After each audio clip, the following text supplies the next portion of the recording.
सुल्तानपुर के राजा महाराज मान सिंह के पास भगवान का दिया सब कुछ था।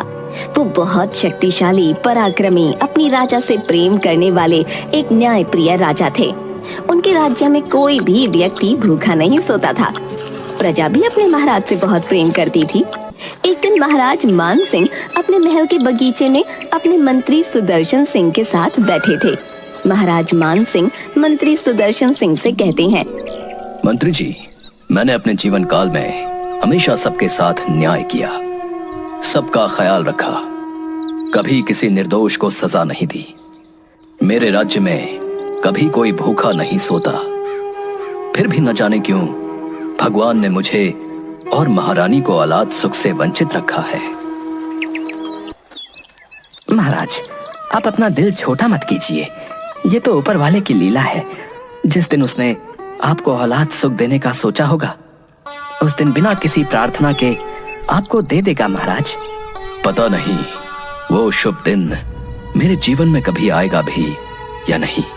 महाराज, अगर आपका आदेश हो तो मैं आपसे इस विषय में कुछ और भी कहना चाहता हूँ। हमारी आज्ञा है, बताइए आप क्या कहना चाहते हैं मंत्री जी। महाराज, मेरे एक रिश्तेदार है जो बहुत ही ज्ञानी है।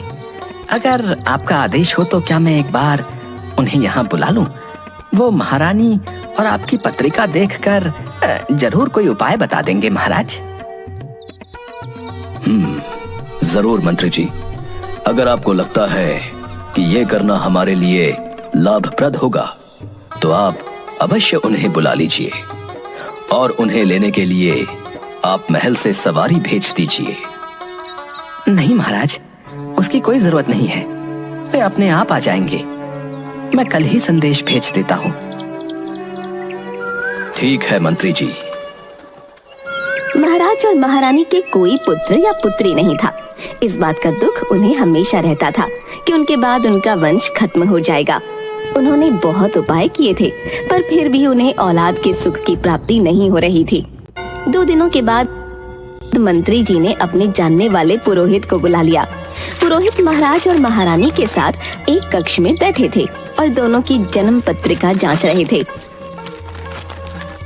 क्या बात है पुरोहित जी, आप बहुत देर से चुपचाप बैठे हैं और हम दोनों की पत्रिका को देखे जा रहे हैं। कुछ तो बोलिए। महाराज, आपकी पत्रिका में पुत्र दोष है, जिसके कारण आपके घर पर अभी तक कोई औलाद नहीं हुई है और आप इस सुख से वंचित हैं महाराज। पुरोहित जी, ये तो हम पहले से जानते हैं, परंतु इसका कोई उपाय नहीं है। उपाय तो है।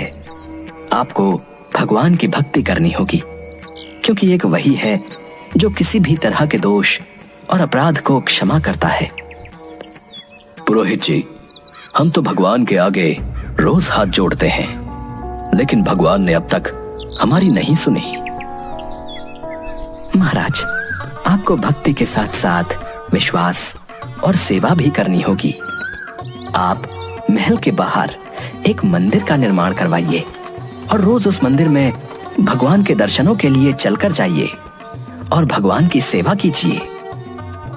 पुरोहित जी, क्या मंदिर निर्माण और भगवान के दर्शन से हमारा ये दुख कट जाएगा? महारानी, मैं तो सिर्फ एक साधन मात्र हूँ। करने वाला तो ऊपर बैठा है।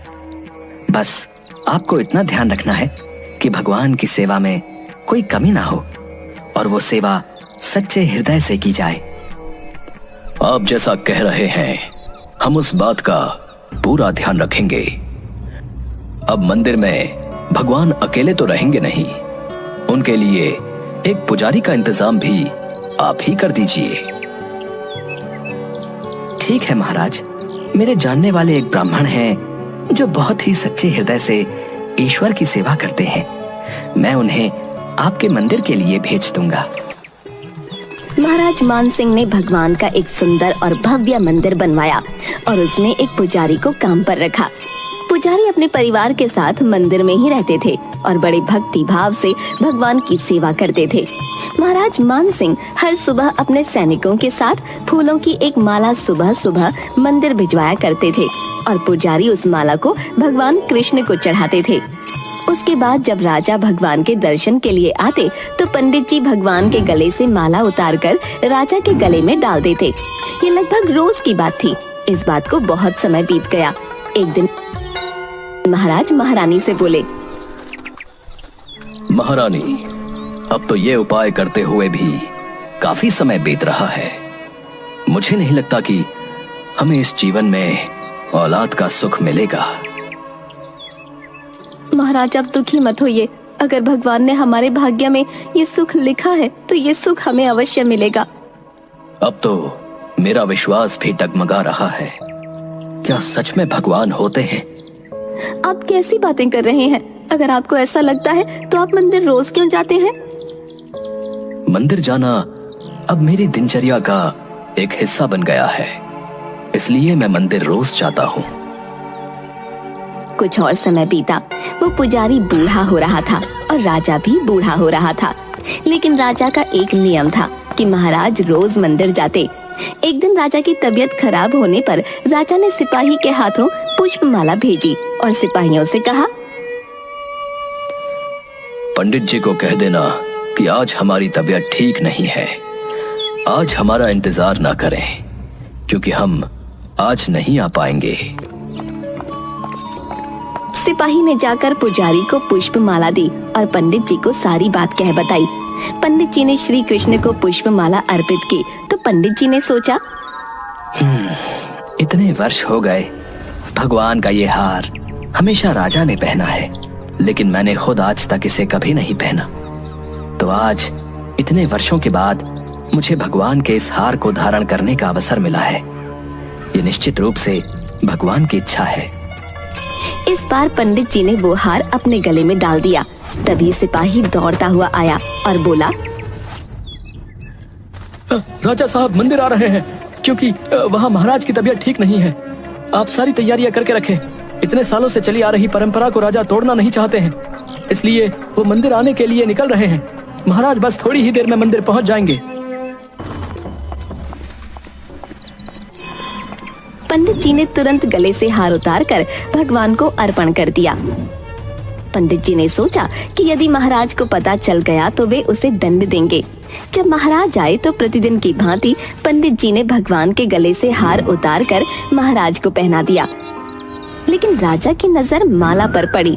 माला पर सफेद बाल गिरे हुए थे और उन्होंने महसूस किया कि सफेद बाल पुजारी के हैं। महाराज ने पुजारी से पूछा, क्या तुमने ये माला पहनी थी? नहीं महाराज, मैं ऐसी गलती कैसे कर सकता हूँ? फिर इस माला पर सफेद बाल कहाँ से आए? पुजारी जी डर गए और डर के मारे कहा, महाराज, ये सफेद बाल श्री कृष्ण के हैं। हाँ, ये तो भगवान के ही हैं। तुम झूठ बोल रहे हो, हमें धोखा दे रहे हो। तुमने ये माला पहनी थी और अब अपने झूठ को छुपाने के लिए बाल कृष्ण के बाल सफेद हो गए कह रहे हो। महाराज, मैं सच कह रहा हूँ, ये सफेद बाल श्री कृष्ण के ही हैं। बाल श्री कृष्ण के बाल कब सफेद हुए? महाराज, कुछ वर्षों पहले ही बाल श्री कृष्ण के बाल सफेद हो गए थे। महाराज को पुजारी की बात पर तनिक भी विश्वास नहीं था।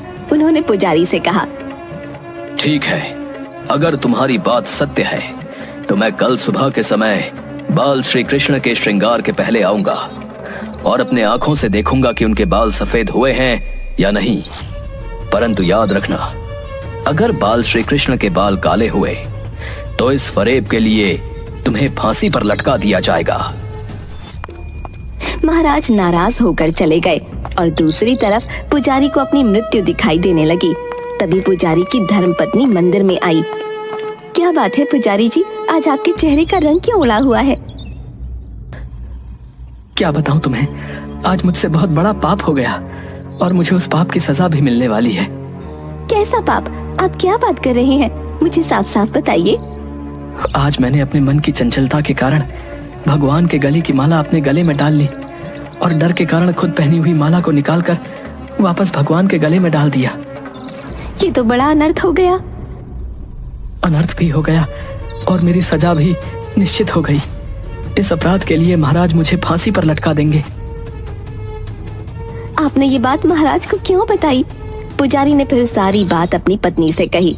परंतु बाल कृष्णा के बाल तो काले हैं, फिर आपने ऐसा झूठ क्यों बोला? आप महाराज को सच बोल देते और माफी मांग लेते, वे अवश्य आपको माफ कर देते। हाँ, ये करना ज्यादा उचित था, परंतु मैंने महाराज के डर से उनसे झूठ कह दिया था कि बाल श्री कृष्ण के बाल सफेद हो गए हैं। अब कल सुबह जब महाराज आएंगे और बाल श्री कृष्ण के बाल काले देखेंगे तो मुझे फांसी पर लटका देंगे। क्या इस सजा से बचने का कोई उपाय नहीं है? मुझे तो कोई उपाय नहीं दिख रहा। अब मैं भगवान से जाने अनजाने में किए हुए अपराध के लिए क्षमा मांगूंगा और अपने अगले जन्म के लिए प्रार्थना करूंगा। तुम घर जाओ, आज मैं रात को यहीं मंदिर में रहूंगा, भगवान के चरणों में। मैं भी यहीं भगवान के चरणों में ही रहूंगी और उनसे प्रार्थना करूंगी कि आपके द्वारा की गई भूल की आपको माफी दे दें। दोनों पति पत्नी मंदिर में भगवान के आगे हाथ जोड़कर बैठ जाते हैं। पुजारी भगवान कृष्ण को प्रणाम करता है और उनसे बोलता है, भगवान मुझे क्षमा करें। मुझे लोभ हुआ और सोचा कि ये माला मैं भी पहन लूं। भगवान मुझे बचा लो, नहीं तो कल मैं निश्चित रूप से महाराज के हाथों मारा जाऊंगा। पुजारी पूरी रात भगवान से प्रार्थना करता रहा, रोता रहा। पुजारी जी, बाल श्री कृष्ण का मुकुट उतारिए, मैं उनके बाल देखना चाहता हूँ। जी महाराज, जैसा आपका आदेश। पुजारी ने घबराकर बाल श्री कृष्णा का मुकुट हटा दिया और मुकुट के हटते ही महाराज के होश उड़ गए, क्योंकि बाल श्री कृष्णा की मूर्ति के बाल सफेद थे। लेकिन महाराज को लगा कि पुजारी ने फिर से कोई चाल चली है और अपनी जान बचाने के लिए पुजारी ने बाल श्री कृष्णा की मूर्ति के बाल रंगे होंगे। मैं जानता हूँ आपने अपनी जान बचाने के लिए बाल श्री कृष्ण के बाल सफेद रंग में रंग दिए हैं। पुजारी डर और आश्चर्य से भरा होता है और हकलाता हुआ महाराज से कहता है, महाराज क्षमा करें, परंतु मैंने ऐसा कुछ भी नहीं किया है। महाराज अपने मन की दुविधा को दूर करने के लिए जांच के उद्देश्य से बाल श्री कृष्णा के सर से एक बाल खींचकर तोड़ देते हैं और जैसे ही महाराज बाल श्री कृष्णा के सर से भगवान का बाल उखाड़ते हैं, वैसे ही बाल श्री कृष्णा की मूर्ति के सर से खून निकलने लगता है। कि देखकर महाराज भगवान के चरणों में गिर जाते हैं और उनसे क्षमा मांगने लगते हैं। हे बाल श्री कृष्ण, मुझे माफ कर दीजिए, मुझे क्षमा कर दीजिए। मैं बहुत बड़ा पापी हूँ। मैं सही और गलत को भूलकर संदेह में इतना अंधा हो गया। भगवान मुझे क्षमा करें, मैंने बहुत बड़ा पाप किया है। तभी मूर्ति से आवाज आई, राजन, आप मुझे केवल मूर्ति ही समझते हैं, इसलिए आज तक मैं केवल आपके लिए मूर्ति हूं। लेकिन इस पुजारी को मुझ में भगवान दिखा तो मुझे उसकी जान बचाने के लिए अपने बाल सफेद करने पड़े और अपने भक्त की रक्षा करने के लिए आना पड़ा। भगवान मुझे माफ कर दीजिए। आज मुझे समझ में आ गया कि भगवान की पूजा करना और भगवान में आस्था रखना दोनों बहुत अलग अलग बातें हैं। शायद इसलिए आज तक आपने मेरी प्रार्थना नहीं सुनी। राजन, मैं तो आस्था का भूखा हूं, भोग और प्रसाद का नहीं। जिसकी जैसी आस्था होती है उसको वैसा ही फल देना मेरा काम है। उसके बाद राजा को अपनी गलती पर पछतावा हुआ। अब मुझे क्षमा कर दीजिए। मैंने न सिर्फ आप पर बल्कि अपने परमात्मा पर भी विश्वास नहीं किया।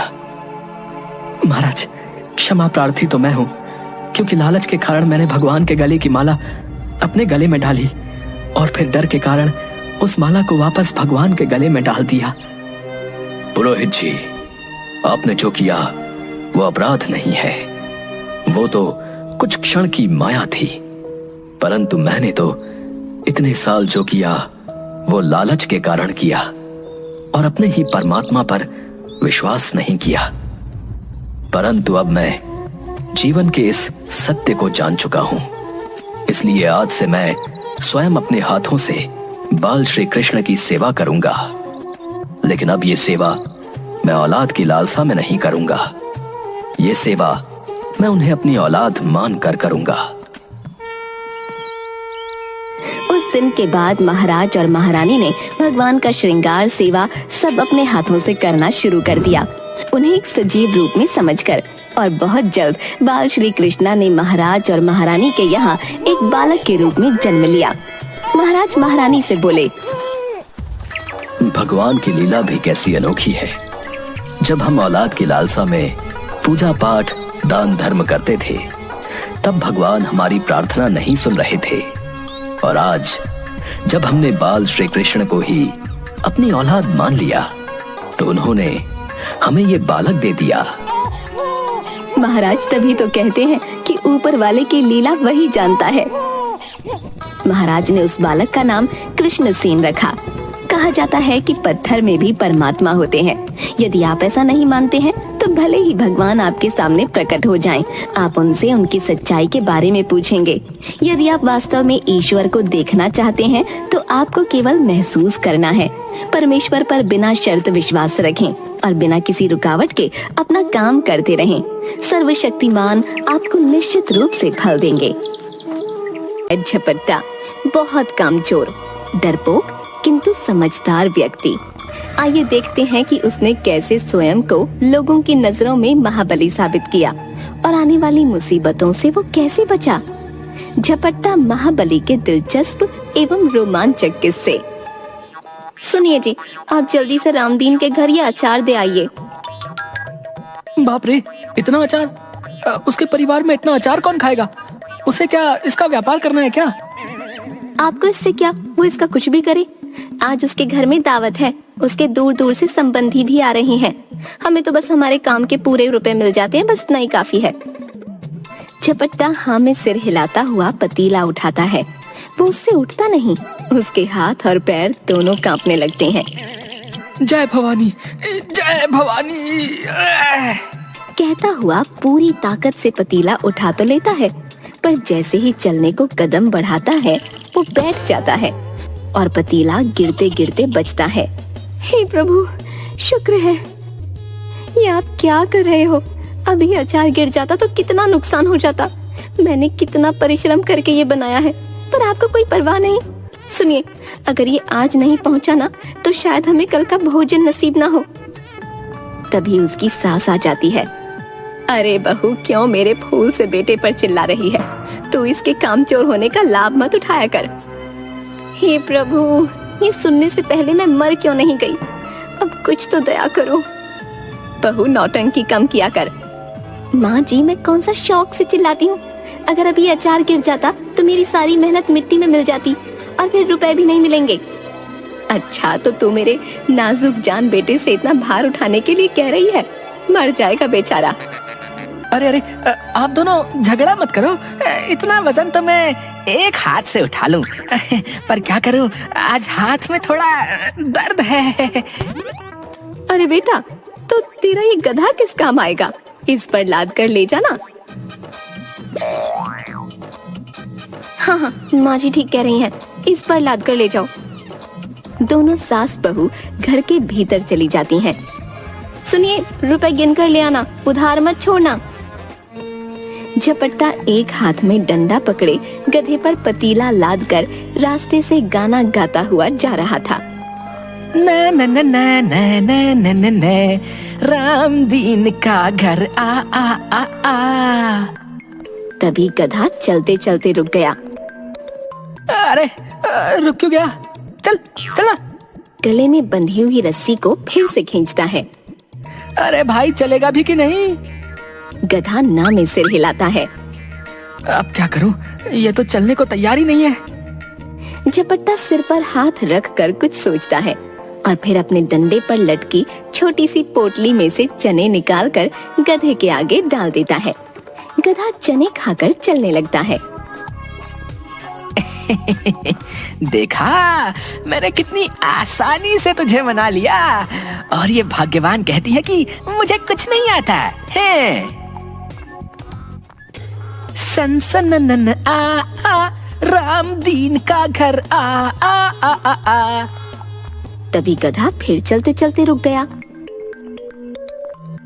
झपट्टा उसकी रस्सी खींचता है, पर वो नहीं चलता। देख, तूने मेरा क्रोध नहीं देखा है। हाँ, अगर मुझे गुस्सा आ गया तो बस तू एक ही झपट्टे में गया। हाँ, अगर जीना चाहता है तो चल मेरे साथ। मैं तुझे बड़े प्रेम से गीत गाता हुआ ले जा रहा हूँ, पर तू है कि है?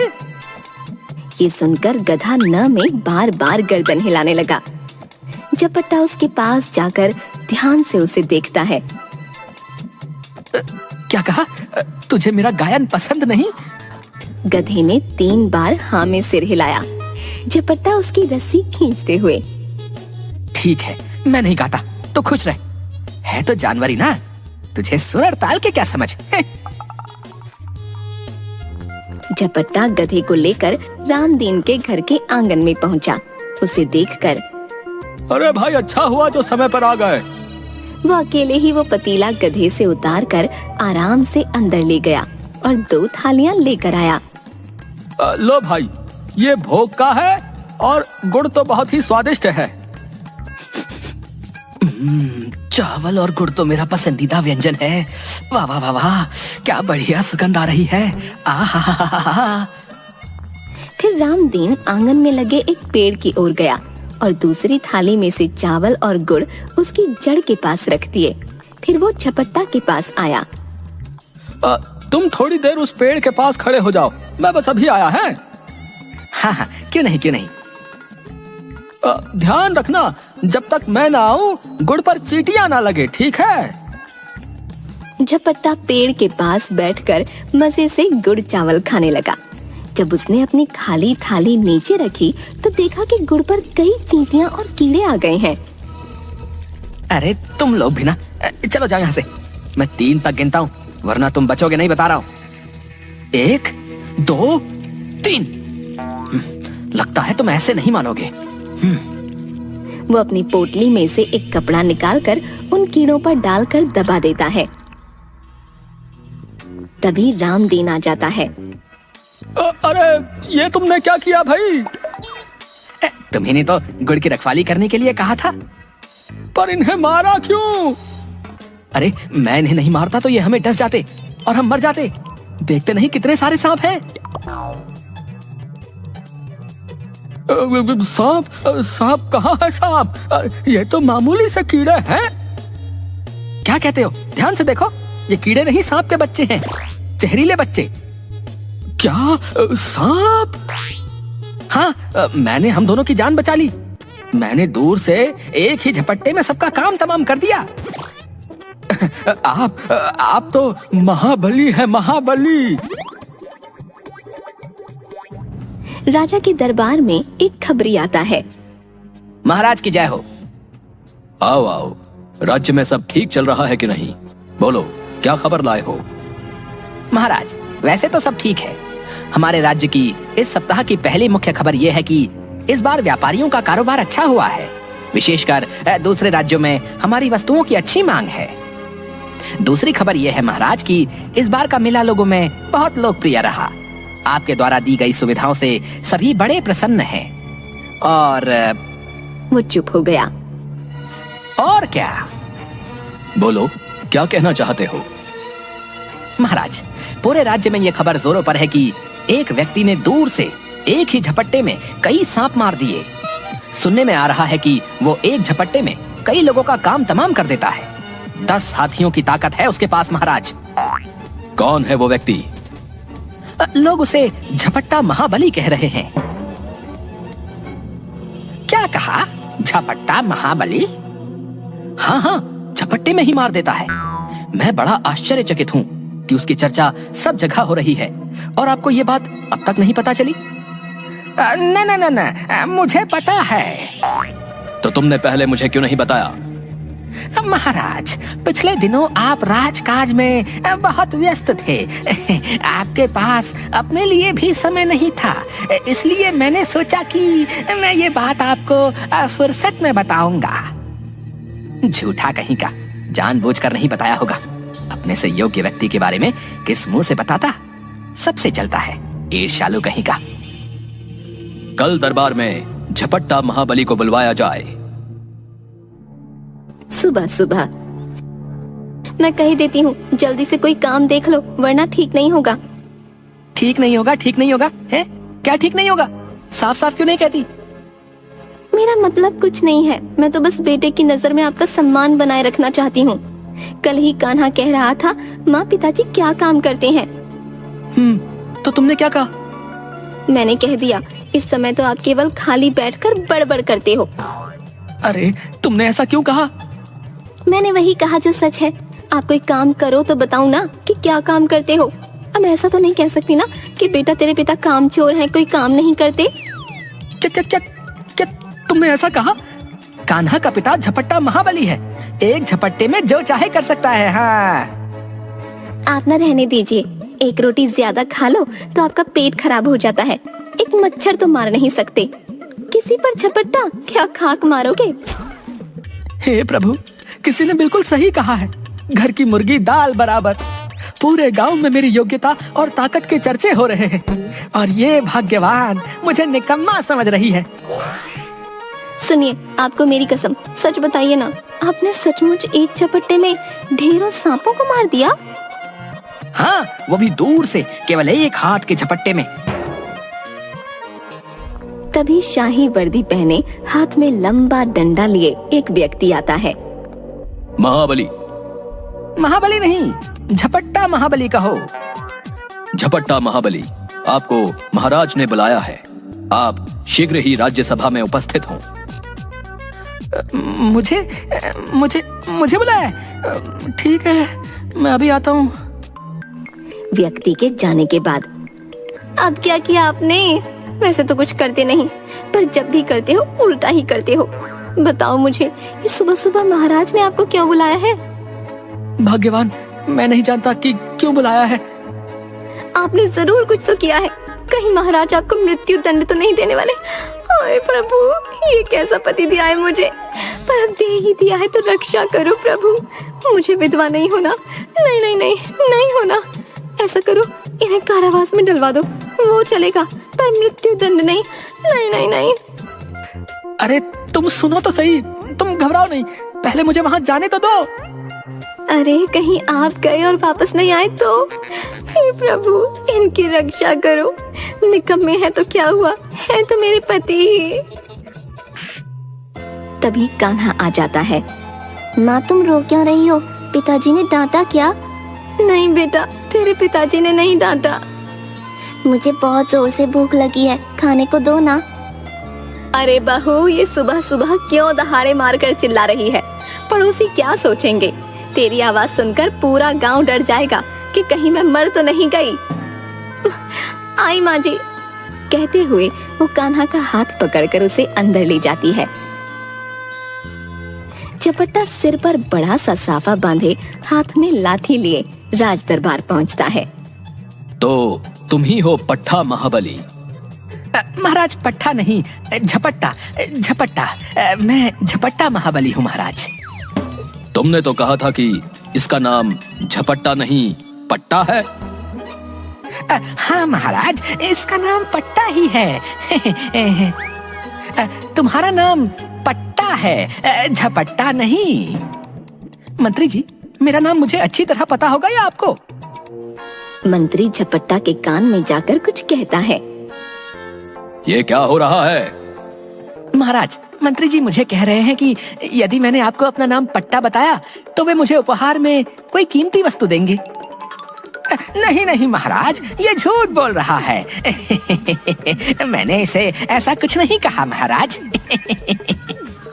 ए झपट्टा महाबली, तुम झूठ क्यों बोल रहे हो भाई? हैं? सुनकर झपट्टा बहुत जोर से हंसता है। महाराज, अभी अभी मंत्री जी ने खुद मुझे झपट्टा महाबली कहा। जाहिर है यही मेरा नाम है। मैंने केवल अपनी बात प्रमाणित करने के लिए आपसे उपहार के बारे में कहा। वाह झपट्टा महाबली, बहुत बढ़िया। तुम तो सच में इनाम पाने के योग्य हो। बोलो, तुम्हें क्या चाहिए? महाराज, आपका दिया पत्थर भी मुझे स्वीकार है। मंत्री, सीखो इससे कुछ। मेरा दिया पत्थर भी ये ले लेगा। राजा अपनी उंगली से एक अंगूठी निकालकर झपट्टा को देते हैं। तुम केवल महाबली ही नहीं, चतुर भी हो। इस राज्य को तुम जैसे योग्य व्यक्तियों की बहुत आवश्यकता है। आज से तुम राज दरबार के कर्मचारी हो जाओ। महाराज, ये यहाँ क्या काम करेगा? भला राज दरबार में किसी महाबली का क्या काम? देखा जाए तो यहाँ तुम्हारा भी कोई काम नहीं, पर हमें तुम्हारी आवश्यकता पड़ती है कि नहीं? झपट्टा महाबली आज से दरबार का कर्मचारी है और इसका वेतन 5 मंत्रियों के बराबर होगा। सुनकर मंत्री को चक्कर आने लगता है। उसने अपने घूमते हुए सिर को पकड़ा। झपट्टा मन में बहुत खुश हुआ। खुशी से उसकी मूंछें खड़ी हो गईं। जी महाराज, जैसी आपकी इच्छा। मुझे जो भी काम दिया जाएगा मैं पूरी लगन से करूंगा, मन से राज्य की सेवा करूंगा। अब तुम जा सकते हो, कल से आ जाना। झपट्टा राजा को प्रणाम करके वहां से चला गया। मंत्री का उतरा हुआ चेहरा देखकर, क्या हुआ? तुम्हारा चेहरा क्यों उतरा हुआ है? नहीं नहीं महाराज, कुछ नहीं। कहीं ऐसा तो नहीं कि तुम्हें झपट्टा महाबली से ईर्ष्या हो रही है? मंत्री कुछ नहीं बोला। मंत्री, जो काम झपट्टा महाबली कर सकता है वो तुम कभी नहीं कर सकते। हमें ऐसे व्यक्तियों की आवश्यकता है। जी जी महाराज जी। झपट्टा नाचते हुए रास्ते से जाता है। मिल गई दरबार में नौकरी मिल गई। अब मिल गई और दरबार में नौकरी मिल गई। नाचते नाचते उसका साफा नीचे गिर गया। वो उसे उठाने लगा तो लाठी डगमगाने लगी। वो कभी लाठी संभाले कभी साफा। बिखरे बाल, अस्त व्यस्त दशा में वो अपने घर पहुंचा। उसकी हालत देखकर, हे प्रभु, ये क्या हुआ आपको? किसने मारा? इस गांव में किसमें इतना साहस जिसने मेरे रहते आपकी पिटाई की? वो जोर जोर से रोने लगी।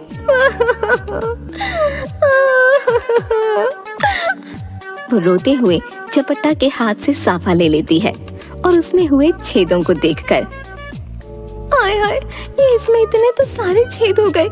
आप भी ना अपना सम्मान नहीं संभाल सके। मैंने तो सोचा था इस बार मैं अपने लिए 2 नई साड़ियाँ लूंगी, पर आप तो अपना साफा फाड़ लाए। अरे भाग्यवान, मेरी बात तो सुनो। तुम 2 क्या 10 साड़ियाँ लेना, 10। हाँ, आए बड़े 10 साड़ियाँ ले लेने वाले। ऐसा क्या किया आपने? रुपए कहाँ से आएंगे? कोई चोरी की या डाका डाला? झपट्टा मूंछों पर ताव देकर लाठी टेकते हुए खुद ही गिरने लगता है। पत्नी उसे संभालती है। अरे संभल कर, अभी गिर जाते तो इलाज के लिए वैद्य जी के पास जाना पड़ता और वो इलाज के बदले अचार का एक बड़ा वाला डिब्बा ले लेते। अरे तुम छोड़ो ये अचार वचार, अब तुम सब आराम से रहो। सुनो, मुझे नौकरी मिल गई है। हाँ। क्या सच्ची? आपको नौकरी मिल गई? कहाँ मिली? कितना वेतन मिलेगा?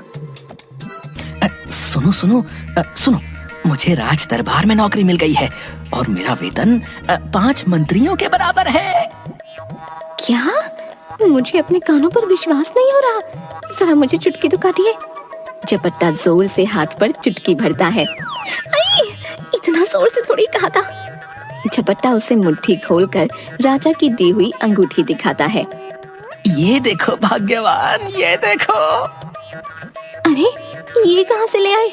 नकली लगती है। कितने रुपयों में खरीदी? आपको तो कोई भी आसानी से मूर्ख बना देता है। अरे रे, खरीदी नहीं है, इनाम में मिली है। महाराज ने दी है, महाराज ने। क्या? महाराज ने दी? वो भी आपको? हाँ, महाराज ने ही दी है। वो मेरी योग्यता से इतने प्रसन्न हुए कि बिना कुछ सोचे झट से अपनी एक अंगूठी उतार कर मुझे इनाम में दे दी। अब तो खुश हो ना तुम? बोलो। खुश नहीं, मैं तो बहुत खुश हूँ। हे प्रभु, तेरा शुक्रिया। कहते हुए उसने दोनों हाथों से अपना सिर पकड़ लिया और चक्कर खाने लगी। झपट्टा ने फिर से उसकी हथेली पर चुटकी भरी। ये सच है। मंत्री ने अपने कक्ष में गुस्से से अपने सभी आभूषण निकाल कर फेंक दिए। अपने पलंग पर बैठकर, महाराज खुद को क्या समझते हैं? किसी को भी राज दरबार में नियुक्त कर लेते हैं। वो झपट्टा कहाँ से महाबली लगता है? बिना लाठी के ठीक से चल नहीं पाता। उसकी लाठी का वजन भी उससे अधिक लगता है। आंधी में खुद को संभाल नहीं पाता होगा और एक झपट्टे में मारने की बात करता है। कोई अंधा व्यक्ति भी बता सकता है कि उसमें कितनी ताकत है। महाराज का दिमाग खराब हो गया है। ऐसे मामूली व्यक्ति के लिए इतना वेतन, ऐसे तो राज्य का खजाना खाली हो जाएगा। इससे अच्छा मेरा वेतन बढ़ा देते। इस नकली झपट्टा की दरबार से छुट्टी करानी होगी। फिर वो जमीन पर गिरे अपने सभी आभूषणों को उठाता है। उसकी एक माला टूट गई थी। वो पलंग और कुर्सियों के नीचे घुसकर मोतियों को ढूंढता है। 3 लोग राजमहल के दरबान के पास आते हैं। तभी मंत्री आ जाता है। क्या हुआ? ये लोग यहाँ क्यों आए हैं? मंत्री जी, ये लोग किसी काम से आए हैं। अरे मैं भी वही पूछ रहा हूँ कि ये लोग क्यों आए हैं, क्यों? मंत्री जी, हमारे यहाँ दशहरा उत्सव मनाया जा रहा है और हम चाहते हैं कि कोई राज कर्मचारी हमारा मुख्य अतिथि हो और रावण दहन भी वही करे। मंत्री ये बात सुनकर बहुत खुश हुआ। अरे तुमने इन्हें रोक क्यों लिया? सीधे मेरे पास भेज देते हैं।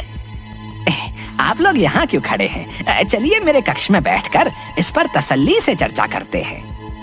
अब पूरी बात कहिए। मंत्री जी, अभी बाहर बताया तो? वो नहीं, वास्तविक बात बताइए। कोई राज कर्मचारी ऐसे ही थोड़े आपका न्योता स्वीकार करेगा। तीनों आदमी एक दूसरे को देखने लगे। हम कुछ समझे नहीं। मेरा मतलब राज कर्मचारी राज्य कार्य से अपना कीमती समय निकालकर आपके उत्सव में आएगा तो कोई नजराना तो बनता है। ओहो, तो आप नजराने की बात कर रहे हैं। बताइए आपको क्या चाहिए? कुछ नहीं, कुछ नहीं, बस एक दुधारू गाय और एक बकरी। ये तो बहुत अधिक है। आप देख लीजिए, मेरे पास भी यूं ही खाली समय नहीं है। ठीक है, हम आपस में चर्चा करके आपको सूचित करते हैं। हाँ, खूब चर्चा करो। देखता हूँ मेरे रहते कौन आएगा। तुम्हें आना तो यहीं पड़ेगा। तीनों आदमी रास्ते में चर्चा करते हुए। ये मंत्री बहुत दंभी और लालची है। ऐसे व्यक्ति को सामाजिक उत्सव में निमंत्रित करना ठीक नहीं। तो फिर क्या करें? अब इस मंत्री के भय से कोई अन्य व्यक्ति आएगा भी नहीं। लगता है अब हमें ही रावण दहन करना होगा। नहीं, एक ऐसा राज्य कर्मचारी है जो मंत्री तो क्या, महाराज से भी नहीं डरता और प्रजा भी उसका बहुत सम्मान करती है और वो नजराना भी नहीं मांगेगा। कौन है वो?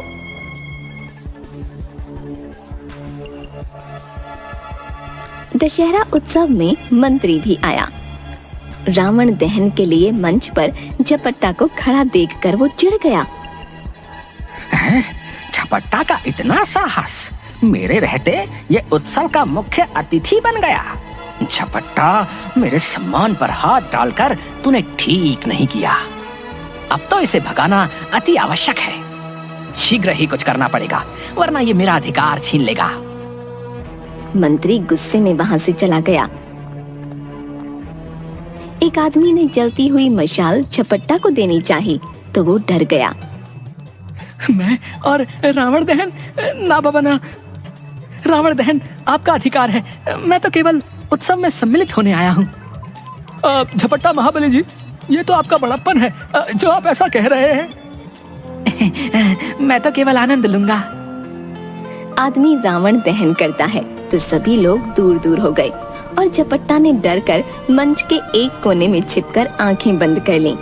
दहन के बाद लगता है हो गया। और वो सीधा खड़ा होकर मुस्कुराने लगा। राज दरबार में 2 आदमी रोते हुए आए। अब तुम लोग रो क्यों रहे हो? क्या परेशानी है महाराज को बताओ। महाराज, मेरा घर जंगल के पास है। कुछ दिनों से जंगल में कोई नरभक्षी आ गया है। एकदम काला, लंबा, मोटा, गले में नरमुंडों की माला पहनता है। अच्छा, वो आदमी है या दानव? पता नहीं महाराज, वो हमें बहुत पीड़ा पहुंचा रहा है। कभी भी हमारे मवेशी उठाकर ले जाता है। कल तो ले जाते हुए बोल कर गया है कि तुम लोगों के पास जानवर खत्म हो गए तो मैं तुम मनुष्यों को खाऊंगा। महाराज, हमारी रक्षा कीजिए, उसका कुछ पता नहीं महाराज। तुम चिंता मत करो, महाराज जल्द ही कुछ करेंगे। अब तुम जाओ उनके जाने के बाद मुख्य खबरी से कहलवाओ कि वो वास्तविकता का पता लगाए। जी महाराज। वाह, आज अच्छा अवसर मिला है इस झपट्टा मार महाबली से पीछा छुड़ाने का। महाराज, यदि आपकी आज्ञा हो तो मैं कुछ कहूँ। क्या क्या इस समस्या का कोई उपाय है? जी महाराज, बहुत सरल और लाजवाब उपाय है। शीघ्र बताओ, क्या है? इस समस्या का उपाय झपट्टा महाबली है महाराज। वही एक झपट्टे में उस नरभक्षी को पकड़ सकता है। उसमें 10 हाथियों का बल है। मैं तो कहता हूँ महाराज, आप उसे अभी बुलाकर ये कार्य सौंप दें। तुम ठीक कह रहे हो। एक मैदान में सैनिक नकली युद्ध का अभ्यास कर रहे थे। झपट्टा वहां आराम से बैठकर शरबत पी रहा था। महाबली। महाबली नहीं, झपट्टा महाबली कहो। जी, झपट्टा महाबली, आप हमारे साथ युद्ध का अभ्यास करके हमारा मनोबल बढ़ाइए। अरे नहीं नहीं, युद्ध का अभ्यास अपने समान ताकत वाले योद्धा से करना चाहिए। तुम जानते नहीं, मुझ में 10 हाथियों का बल है। तुम मेरा सामना नहीं कर पाओगे। चलो चलो, तुम बातें बनाना छोड़कर मन लगाकर अभ्यास करो। हैं? झपट्टा महाबली, आपको महाराज ने तुरंत याद किया है। अरे सब कुछ ठीक तो चल रहा है, फिर ये महाराज को अचानक हो क्या गया है? झपट्टा सिर पर साफा पहने हाथ में लंबी लाठी लिए दरबार में पहुंचा। महाराज की जय हो। कहिए महाराज, आपने मुझे तुरंत कैसे याद किया? सुनो झपट्टा, हमारे राज्य के जंगल में एक नरभक्षी घुस आया है। हम नहीं जानते कि वो मनुष्य है या दानव। उसने प्रजा को सताया है। महाराज, उसका इतना साहस? शायद वो नहीं जानता कि वो किस राज्य में घुस आया है। हम चाहते हैं कि तुम उसे जिंदा पकड़कर हमारे सामने ले आओ। क्या? झपट्टा ने अपने घूमते हुए सिर को पकड़ा। क्या हुआ झपट्टा महाबली? तुम्हारे लिए यह कार्य कठिन नहीं है। तुम्हारे पास तो अद्भुत शक्तियां हैं कि नहीं? और फिर भी नहीं करना चाहते हो तो बता दो। बोलो झपट्टा महाबली।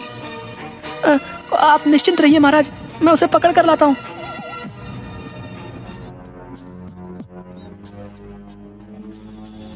झपट्टा जंगल के पास रहने वाले लोगों के पास जाता है। बताओ, वो नरभक्षी मनुष्य है कि दानव?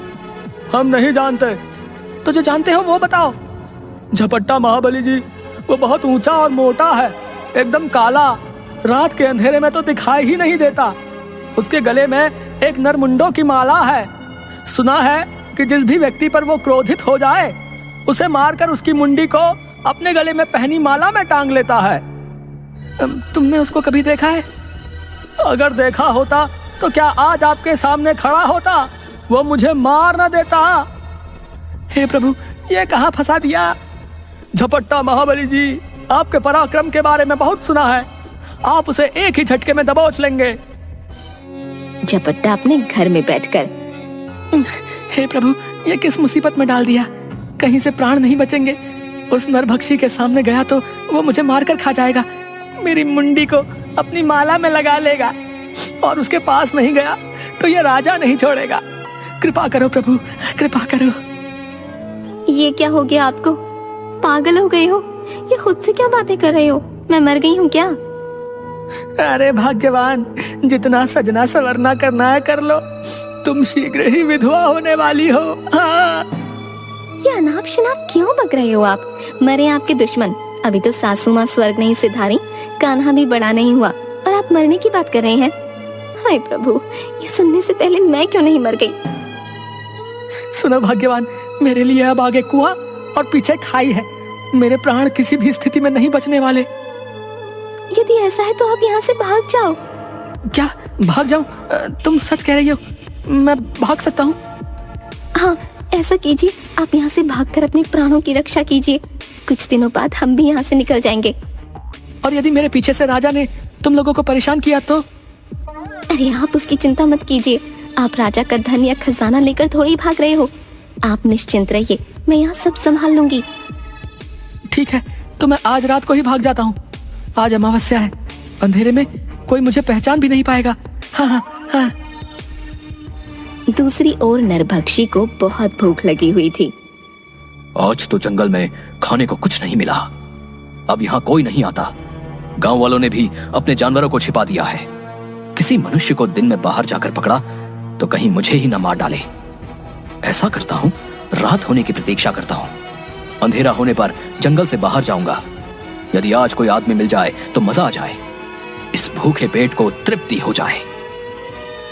रात को झपट्टा ने अपने मुंह पर एक कपड़ा बांधा, अपनी लंबी लाठी पर पोटली बांधकर बाहर निकला तो चारों ओर अंधेरा था। वो मशाल हाथ में लिए लड़खड़ाते हुए निकल पड़ा। राजा के पास एक दरबान आया। महाराज की जय हो। इतनी रात गए क्या हुआ? महाराज, मुख्य खबरी आए हैं, उन्हें भेज दो। मुख्य खबरी इतनी रात को आए हैं तो जरूर कोई महत्वपूर्ण खबर है। क्षमा महाराज, आपको इस समय परेशान किया। कोई बात जरूर है, शीघ्र बताओ। महाराज, वो जो नरभक्षी वाली बात है वो बिल्कुल सत्य है। वो बहुत खतरनाक है। जो भी मनुष्य उसके सामने जाता है वो जिंदा वापस नहीं आता, यहाँ तक कि उसकी देह भी नहीं मिलती। और क्या? महाराज, ये भी ठीक ठाक पता नहीं कि वो अकेला है या उसके साथ कोई और भी है। क्या मतलब? महाराज, वास्तविकता किसी को नहीं पता। खबरी वहां से चला जाता है। यदि नरभक्षी अकेला नहीं, बहुत से हुए तो बेचारा झपट्टा महाबली अकेले क्या करेगा? उसके केवल 2 हाथ हैं। वो 2 हाथों से केवल 2 को ही नियंत्रित कर सकता है। यदि नरभक्षी अधिक संख्या में हुए तो हे ईश्वर, उसकी रक्षा करना। महाराज की जय। कहिए महाराज, इतनी रात को कैसे याद किया? मूर्ख मंत्री, तुम्हारे कारण आज झपट्टा महाबली के प्राण खतरे में हैं। तुमने ही हमें यह सलाह दी कि वो उस नरभक्षी का सामना करे। यदि आज उसे कुछ हुआ तो वही हाल तुम्हारा भी होगा। मैं कुछ समझा नहीं महाराज। यदि झपट्टा महाबली सकुशल लौट आया तो तुम भी सकुशल रहोगे, और यदि वो नहीं लौटा तो तुम्हें भी मृत्युदंड दिया जाएगा। मंत्री की आंखों के सामने अंधेरा छा गया। सैनिकों को अभी तुरंत जंगल के पास भेजा जाए। जी महाराज। हे प्रभु, ये क्या हो गया? मेरी चाल मुझी पर आ पड़ी। मैं इतनी जल्दी नहीं मरना चाहता। उसे शक्ति दो प्रभु, उसके प्राणों की रक्षा करो। ओ महाबली, सकुशल लौटाना। रात को 2 आदमी सिर पर गठरी उठाए जंगल के पास की सड़क से गुजर रहे थे। अरे भाई, जल्दी जल्दी चलो, ये जगह बहुत खतरनाक है। भाई, ये भांग से भरी इतनी भारी गठरी सिर पर उठाकर चल तो रहा हूँ। समझ नहीं आता, मालिक को भी इतनी भांग की क्या आवश्यकता आन पड़ी। सुबह तक उसके पास नहीं पहुंचा पाए तो जाने क्या होगा। तभी उन्हें जंगल में से किसी की उनकी ओर भागने की आहट आई। दोनों डर गए। ये तो कोई हमारी ओर ही आ रहा है। कोई जंगली जानवर होगा। सुना है कि यहाँ कोई नरभक्षी भी रहता है। आवाज और तेज हो गई। दोनों डरकर गठरियां वहीं फेंककर भाग गए। उनके भागने के बाद नरभक्षी वहां पहुंचा। लगता है भाग गए। ये क्या है? वो गठरियों को खोलता है, उनमें से आती हुई खुशबू को सूंघकर। वाह, क्या खुशबू है। वो थोड़ी सी भांग खाता है।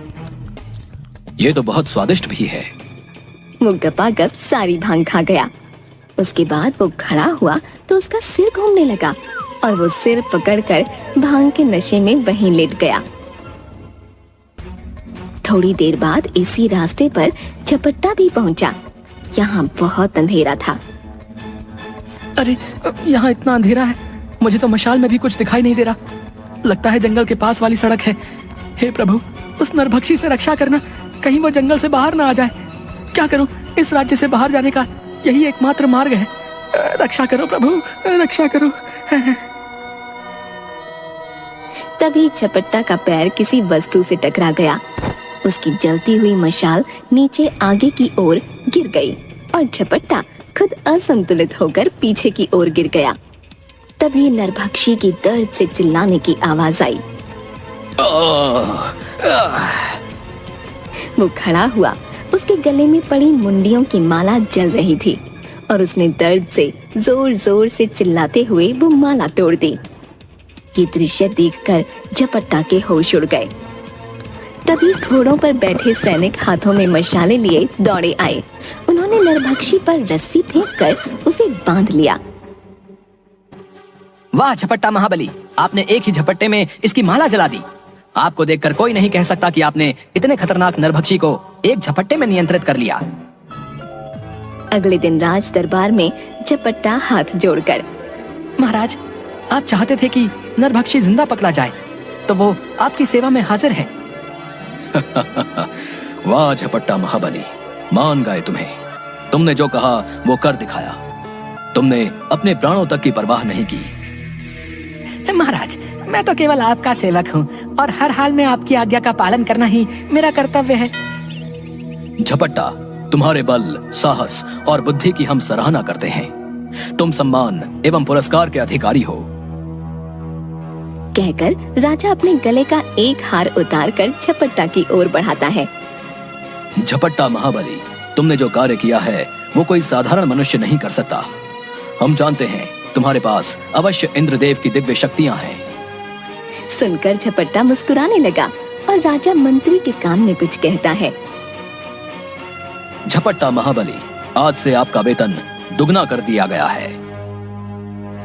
सच्ची महाराज, आप सच कह रहे हैं? हाँ, आज से तुम्हारा वेतन दुगना हो गया है। जाओ, खुशी मनाओ। झपट्टा नाचते हुए घर पहुंचा। अजी क्या हुआ, पागल तो नहीं हो गए? आप भागे क्यों नहीं? कल तक तो जान के लाले पड़े हुए थे। अरे रुको रुको भाग्यवान, एक साथ इतने सवाल पूछ रही हो हैं? हाँ तो क्या हुआ बताइए ना। तभी बाहर से झपट्टा की माँ लाठी टेकती हुई आई। अरे बेटा, क्या सभी गांव वाले जो कह रहे हैं वो सत्य है? हाँ माँ। क्या सत्य है, कोई मुझे भी तो बताओ। अरे जो बात पूरे गांव को पता चल गई तू नहीं जानती? मेरा बेटा महाबली है, महाबली। इसने सच में नरभक्षी को जीवित पकड़ लिया। क्या? नरभक्षी को पकड़ लिया, वो भी जीवित? हाँ हाँ हाँ। अरे बहू तो बिल्कुल पगला गई है, कहकर वो घर के भीतर चली गई। ये देखो, राजा ने इनाम में दिया है और मेरा वेतन भी दुगना कर दिया। तुम अपने लिए कोई आभूषण बनवा लेना। हाँ, आप सही कह रहे हैं। एक अंगूठी, हार, चूड़ियां, कान की बाली। सुनिए, इतना बहुत है ना? मैदान में सैनिक अभ्यास कर रहे थे और झपट्टा वहीं धूप में बैठा सुस्ता रहा था।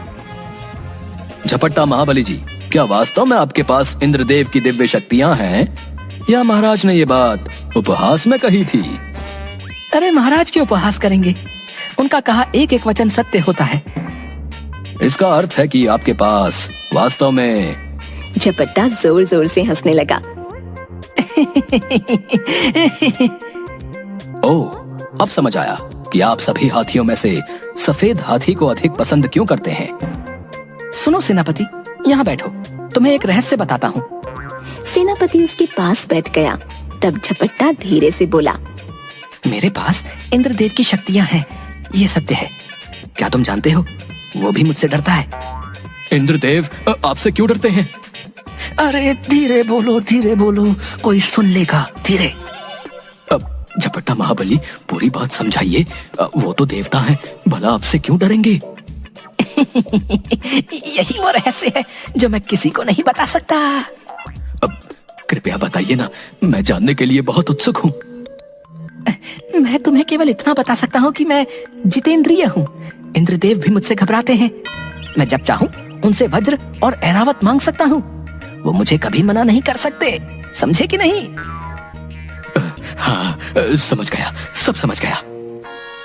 मंत्री जी, वो झपट्टा महाबली बहुत ही विचित्र व्यक्ति है और बातें भी विचित्र करता है। अब क्या हुआ? वो कहता है कि वो जितेंद्रिय है, जब चाहे इंद्रदेव से उनका वज्र और ऐरावत मांग सकता है। क्या उसने ऐसा कहा? बहुत गप्पोड़ व्यक्ति है, झूठी बातें बनाता है। उसने अकेले नरभक्षी को पकड़ा है। मुझे आज तक इस बात पर विश्वास नहीं हुआ कि उसने ऐसा किया है। यही तो रहस्य है सेनापति, ये कोई सामान्य बात नहीं। सैनिकों ने उसे स्वयं ऐसा करते देखा है। ये आप कह रहे हैं मंत्री जी? आप तो उसे नकली और कपटी मानते थे। ये काया पलट कैसे हो गया? उस पर मेरी हर चाल उल्टी पड़ी है। मैं स्वयं ही मुसीबत में पड़ जाता हूँ। उस झपट्टा के लिए तो महाराज मुझे मृत्यु दंड देने वाले थे। सेनापति का हैरानी से मुंह खुला का खुला रह गया। मुंह बंद कर लो। सोचो, ये बात सुनकर तुम्हारी ये दशा है। मेरे प्राण तो लगभग निकल ही गए थे। वो जो कहता है उसे सत्य मान लेने में ही हमारी भलाई है। सेनापति हाँ में सिर हिलाता है। सुनिए जी, ये कान्हा क्या कह रहा है? अरे क्या मतलब? मैं कोई अंतर्यामी थोड़ी हूँ जो तुम्हारे मन की बात जान लूंगा। उपहास मत कीजिए, सच बताइए, महाराज ने आपको दिव्य शक्ति संपन्न क्यों कहा है? वो मैं क्या जानूं, महाराज ही जानते हैं। अच्छा, जरा वो अनाज का डिब्बा उठाकर तो लाइए। ठीक है। वो छोटा डिब्बा उठाकर लाता है। अरे ये नहीं, वो भंडार वाला बड़ा डिब्बा उठाकर लाइए। झपट्टा डिब्बा उठाने का प्रयास करता है, पर उसके हाथ और पैर दोनों कांपने लगे। ना ना, मुझसे नहीं उठता। पत्नी उसे घूर कर देखती है। अरे भाग्यवान, ऐसे क्यों देख रही हो? मुझसे कुछ मत छिपाइए, सच सच कहिए, क्या माजरा है? बात यह है कि शक्ति तो है, पर वो हर समय नहीं रहती। क्या मतलब? मैं हर समय उसका प्रयोग नहीं कर सकता। कभी रहती है, कभी नहीं। हे प्रभु! अचानक मुसीबत के समय मुझ में दिव्य शक्ति आ जाती है, पर क्या? पर ये कभी आती है, कभी नहीं, और कब तक मेरा साथ देगी ये भी नहीं पता। कभी मेरे प्राण भी जा सकते हैं। तुम ये सुनने को तैयार है ना? तुमने देखा ना अभी क्या हुआ? आप झूठ बोल रहे हैं ना? भाग्यवान, तुम मुझ पर विश्वास करो। सुनिए, इस शक्ति का कोई भरोसा नहीं। आप ना अपने आप को किसी खतरे में मत डाला कीजिए। वैसे बुरा ना मानो तो एक बात कहूँ? हाँ हाँ, कहिए ना। पत्नी की जबान की धार के आगे कोई शक्ति नहीं चलती। आप भी ना उपहास करने की आदत नहीं जाती। कुछ दिन बाद एक दूत राज दरबार में आया। महाराज, पड़ोसी राज्य मंडूक से एक दूत आया है। महाराज, मैं आपके लिए हमारे मंडूक राज्य के महाराज का संदेश लेकर आया हूँ। बताओ क्या संदेश है? हमारे महाराज का कहना है कि हमारे राज्य से आपके राज्य की ओर आने वाले मार्ग का उपयोग आपके राज्य के व्यापारी खूब करते हैं। इस मार्ग द्वारा ही वे अन्य राज्यों से व्यापार करते हैं, किंतु कर बहुत कम देते हैं। राजा मंत्री की ओर देखता है। मंत्री राजा के कान में कुछ कहता है। हमारे अनुसार व्यापारी आपको अपने व्यापार का 40% कर अदा करते हैं, जो पहले ही बहुत अधिक है। हमारे महाराज ने ये कर दोगुना अर्थात 80% कर दिया है। ये ठीक नहीं है। ऐसे तो इतना परिश्रम करने के बाद उन्हें कुछ हासिल नहीं होगा। ये आपकी समस्या है, हमारी नहीं। आप जो भी कहना चाहते हैं स्पष्ट कहें। या तो कर अदा करें, अन्यथा ये मार्ग हमारी ओर से बंद कर दिया जाएगा। कहकर वह चला गया। महाराज, कठिनाई ये है कि हमारे राज्य के बाद दूर दूर तक केवल ऊंचा पहाड़ी क्षेत्र है, और इस क्षेत्र में हमारा राज्य अंतिम राज्य है। अगर वे हमारे यहाँ नहीं आते तो उन्हें कोई हानि नहीं होगी, क्योंकि उनके दूसरे छोर पर कई राज्य हैं, किंतु हमारे दूसरी ओर केवल ऊंचे पहाड़ हैं। इसलिए हमें कहीं दूर जाने के लिए उनके राज्य के मार्ग का उपयोग करना ही पड़ेगा। तभी खबरी आता है। महाराज, एक बुरी खबर है। बोलो। मंडूक राज्य ने हमारी ओर आने वाले मार्ग को अपनी ओर से बंद कर दिया है। हमारे कई व्यापारी सीमा पर फंस गए हैं। मंडूक राज्य को मैत्री एवं संधि संदेश भेजा जाए। सीमा पर कई व्यापारी मंडूक के सैनिकों से। हमें हमारे राज्य में जाने दो। अब तुम लोग कभी नहीं जा पाओगे, क्योंकि अब तो युद्ध होगा, युद्ध। कृपया हमें जाने दो, हमने आपका क्या बिगाड़ा है? सुनो, हमारी सेना तुम्हारे राज्य पर आक्रमण करने वाली है। तुम लोगों की सेना छोटी सी है, पर खजाना बहुत बड़ा है। वो अब मंडूक का है। कहकर वो जोर जोर से हंसने लगा। लगता है तुमने हमारे राज्य के झपट्टा महाबली के बारे में नहीं सुना। हैं? झपट्टा? ये कैसा विचित्र नाम है? झपट्टा नहीं, झपट्टा महाबली कहो। उनमें 10 हाथियों का बल है। एक ही झपट्टे में दाएं बाएं वालों का काम तमाम कर देते हैं। उनके पास इंद्रदेव की दिव्य शक्तियां हैं, समझे? महाराज, मंडूक से हमारे मैत्री संदेश का उत्तर आया है। बताओ क्या उत्तर आया है? दूत संदेश हाथ में लिए सिर झुकाकर खड़ा हो गया। तुम पढ़ते क्यों नहीं? दूत ने संदेश आगे कर दिया। मंत्री ने वह लिया और देखकर चुप हो गया। मंत्री, तुम्हें सांप क्यों सूंघ गया? शीघ्र बताओ। अरे मूर्ख राजा, अब ये मार्ग केवल हमारी मर्जी से ही खुलेगा। तू युद्ध के लिए तैयार हो जा। तेरा पूरा खजाना अब मंडूक का है। मेरी सेना तेरी प्रतीक्षा कर रही है। तुरंत झपट्टा महाबली को बुलाओ।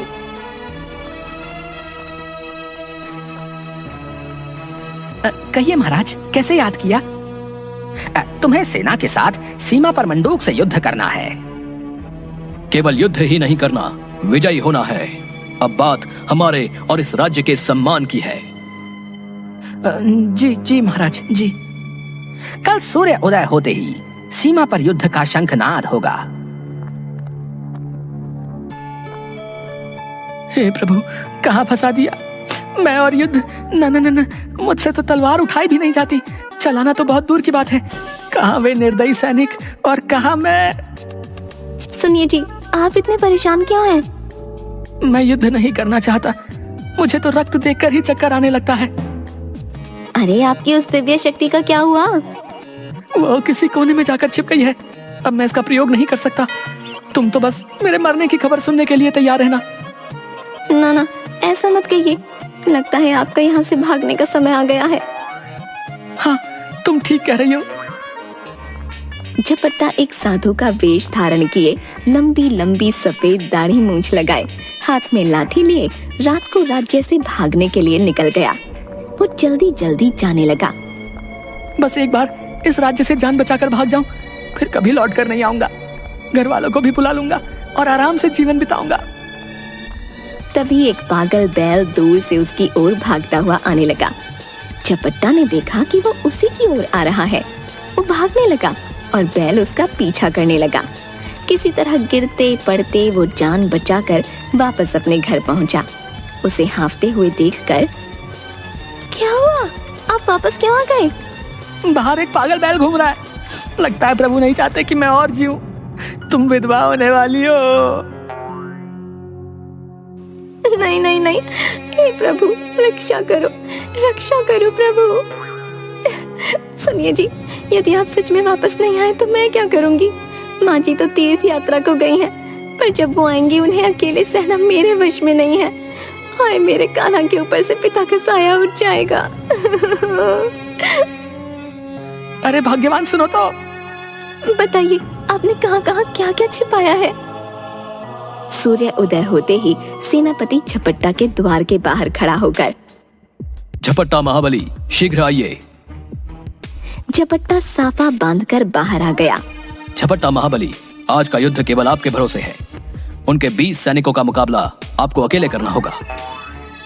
मूर्ख कहीं का, तू खुद क्या करेगा? मैं अवसर मिलते ही भाग जाऊंगा। हाँ, भाग जाऊंगा। कोई बाहरी व्यक्ति मुझे पहचान भी नहीं पाएगा। झपट्टा हाथी पर बैठकर युद्ध क्षेत्र में गया, बाकी सेना उसके पीछे। यदि शत्रु सेना ने मेरे वास्तविक चेहरे को देख लिया तो मैं भागकर किसी भी राज्य में जाऊं, पहचाना जाऊंगा। झपट्टा ने अपने कपड़ों के अंदर छिपाई हुई लंबी लंबी दाढ़ी मूंछ झट से निकाली और लगा ली। वो सफेद हाथी पर बैठा, सफेद दाढ़ी मूंछ लगाए, सिर पर साफा बांधे हाथी पर बैठा था, लड़खड़ा रहा था। उसने डरकर हाथी पर लगी बैठकी को दोनों ओर से पकड़ लिया। उसका हाथी शत्रु सेना के समीप जाने लगा तो उसमें खलबली मचने लगी। शत्रु सेना का एक सिपाही, अरे, ये सफेद हाथी पर झूमता हुआ कौन आ रहा है? ये कितना विचित्र दिख रहा है। कहीं ये झपट्टा महाबली तो नहीं? वही जो एक झपट्टे में ही। हाँ, वही। मैंने सुना है ये इंद्रदेव का अवतार है। कहीं ये सफेद हाथी इंद्रदेव का ऐरावत तो नहीं? मैं कहता हूँ अवश्य इसके पास दिव्य शक्तियां हैं। ये हम सबको एक ही झपट्टे में मार देगा। भागो और अपनी जान बचाओ। भागो भागो भागो, कहते हुए भाग गए। सेनापति ने आकर मार्ग खोल दिया। राज दरबार में मंत्री ने एक संदेश पढ़ा। महाराज, मंडूक राज्य आपसे क्षमा चाहता है और मैत्री करना चाहता है। उनकी ओर से आने वाले मार्ग का उपयोग हम अपनी इच्छा अनुसार कर सकते हैं। उन्हें कोई आपत्ति नहीं है। धन्यवाद झपट्टा महाबली, केवल तुम्हारे कारण ही ये संभव हुआ है।